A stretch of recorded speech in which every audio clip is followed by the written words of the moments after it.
Books will never be priced according to their value. It's just impossible. Hi, I'm Andrew. I'm an aspiring bookseller selling used books. It's a mail order business. I don't have a bookshop, right?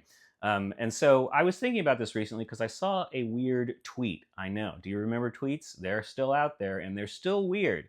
And this one, I'd be curious to know how old this person is. But they put up a picture of like three pictures of like a bookshelf at an estate sale, filled with books, and they were kind of lamenting that it was only $20 for all of this, like it was being underpriced, undervalued.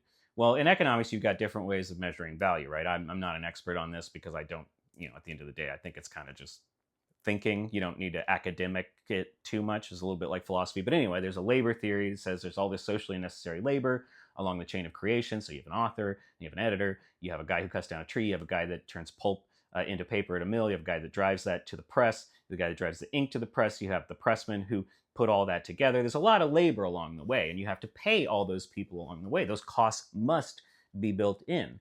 But I think this person is thinking more about the subjective theory of value and like the wisdom of untold generations speaking to us, our ability to interpret it. The real value of books and knowledge is that, Thomas Aquinas or Jeff Chaucer, he's my buddy, Jeff Chaucer, could put down these thoughts and articulate them in a language we still understand because we have books, and they can send that message to us, but it's a telephone game, so we have to interpret it.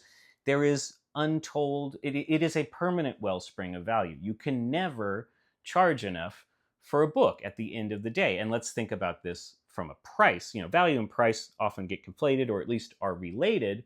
But they're not the same thing, right? So let's say I spend $20 to get 50 books. Each one of those books, because everyone in the 20th century had a set of Western classics that they bought, mass-produced, mail order, through a publisher.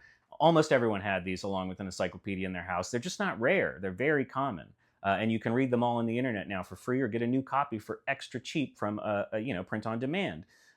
If I were to sell all those books individually, I'd lose money. I mean, I have to spend $7 to $20 to ship an item. If it's a $1 item, I've lost $19 before you even calculate in the fees and stuff like that. You know what I mean? So there's really no way to make money off of these things. What you really need to do, if you actually believe in the sort of ephemeral value of the wisdom of these books, is accept that the price doesn't matter, and what's important is transmitting this knowledge to future generations. And I like doing it in the form of books, and I will price them so I can make a very narrow profit.